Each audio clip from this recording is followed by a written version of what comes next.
Hi, I'm here to discuss about the top 10 evidence-based back pain facts, which is based on the publication in British Journal of Sports Medicine in 2019 by great physiotherapists like Peter O'Sullivan and his team. But these top 10 facts, everybody who is having back pain should know, so that will really help them to take appropriate action and decision in rehabilitation. Number one fact: persistent back pain can be scary, but it's rarely dangerous. When you have back pain, for a long time, it can be very stressful and distressing, but it's not going to put you back in the wheelchair, okay? Or that's not the right way to think or having a thought process. So that's the fact number one. Fact number two: getting older is not cause of the back pain, okay? It's a myth out there, when you get older, oh, I'm old because, I'm old, that's why I have back pain. Right? And my bones, I have old bones and old joint and things like that. No, you can be older and you can be fitter without any back pain also. So do not think age is the main cause for your back pain. Fact number three: persistent back pain is rarely associated with the tissue damage. That means the amount of pain you're feeling in your back, it's not directly proportional to the amount of damage you have in your back. Most of the damages, when it happens, whether it's a small disc prolapse or a strain, most of the time they heal in 3 months, right? After that, your pain, what you're feeling, is mostly because of sensitiveness around it and other contributing factors like thought process, central sensitization, like that. It's just beyond that area, right? So do not think the persistent back pain, the amount of pain you have, is directly proportional to the tissue damage. That's a fact number three. Fact number four: you have to understand about the scans. Your scans like MRIs and CT scans and X-rays rarely show the real cause of back pain. Okay, sometimes what you see and all the reports and everything can be very overwhelming and very frightening when they say you have disc bulge here, disc prolapse here, things here. What they show, what are the things you have in your back. It can be very, very, very overwhelming, but it's not as damaged as you think. So what those scans doesn't tell you is those structures is not causing you pain. And people in your age group, if you take MRI for 100 people and over 40 years old or 50 years old, 80% of them will have a disc bulge, but they might live without any pain. So your scan doesn't tell you that. So do not get bogged down by what you see in your scan results. Talk to the professional, talk to a physiotherapist, and understand what does that actually mean. I can have a disc bulge right now. I'm 44. I can have disc bulge in multiple areas in low back pain. I have no pain. I do exercises, I actively play cricket in the league. I have no problem. But if I take my scan, when it shows the disc bulge, I'm not going to sit and cry about it because I know it's not affecting me.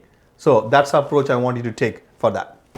Fact number five: pain with exercise does not cause any harm or damage to your body. Sometimes when you're sore, when you move, you do have pain, but that doesn't mean that you're causing more damage to yourself.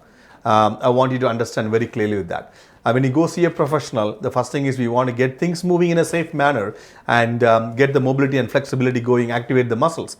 Okay, you can't lie down in the couch and expect the back pain to go away. That's not the rest. It's not the prescription for back pain at all.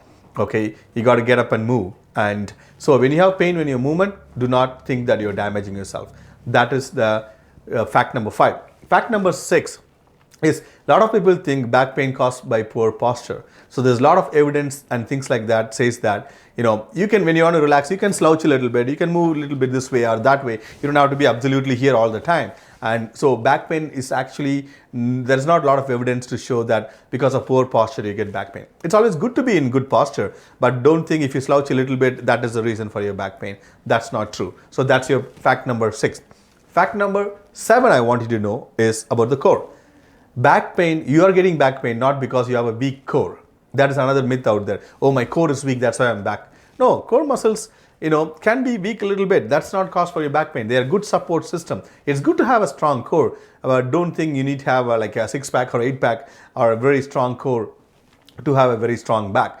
And also a lot of people, they contract the core all the time. Oh, I have back pain. That's why when I'm sitting, I'm contracting my back. I'm working my back. I'm stiffening my core. When I do that, muscles has to be in relaxed stage to work properly with good motor control.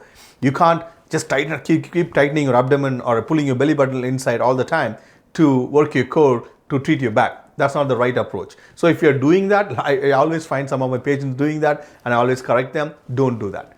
Don't stop contracting your core all the time when you're doing things. That's not the right way to do it. That's something I wanted you guys to know. So the point number 8 I wanted to talk about is backs do not wear out with lifting and bending. A lot of people think, oh, I've done so much lifting and bending in my life, that's why my back is screwed up. No, your backs are designed to lift, pull, push, carry, right? They're designed for that. So by lifting and bending, you're not going to wear out your back. So don't have that kind of a thought process with you. That's the fact I want to know as point number 8. Point number 9, pain flare-ups doesn't mean that you're damaging yourself more. Okay, when you have back pain, you'll have a couple of good days and then you'll have a really bad day.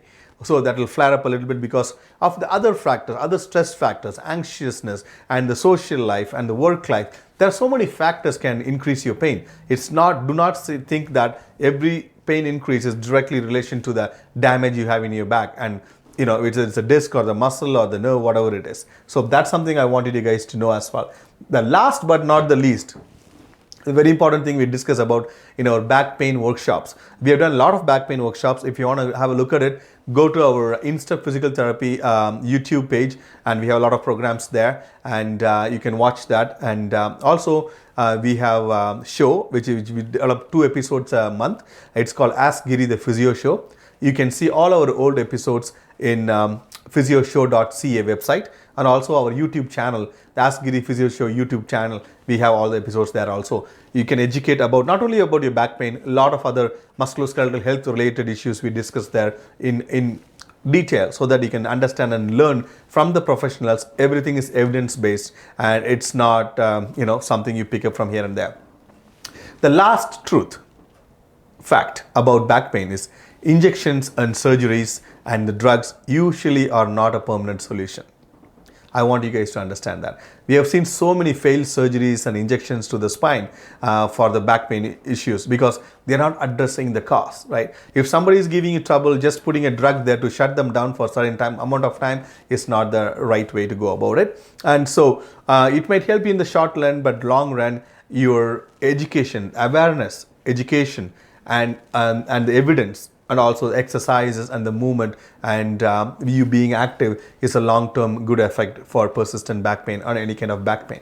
And that's where we are going towards. Hope this 10 facts we discussed today are helpful for you and give you some understanding. If you have any questions, and if you're suffering from back pain and you have done common mistakes, what people usually do, the 3 common mistakes people usually do with back pain are: number 1, they try to ignore it, right? Oh, it's still back pain, I'm okay, I'll take an Advil and Tylenol, I'm okay. That's a common mistake people do. That second common mistake they do is they try to alter the pain, okay, by taking a pain medication or hot pack or not doing any movement which is hurting them. They try to alter it, right? That's the second. And the third group of people, they try to fix it. So those are the people who call a physiotherapist and go see them, so that they can analyze the whole body and find out where is the problem, what is the problem. You know, back pain is not always because of the back. Sometimes your upper back may not be moving properly. Your hip is not very stable, so it puts more stress on the lower back. So it can be from any other areas.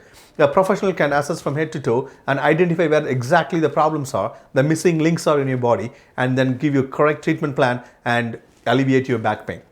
So if you have any questions, give us a shout. InStep Physical Therapy, 780-454-5432.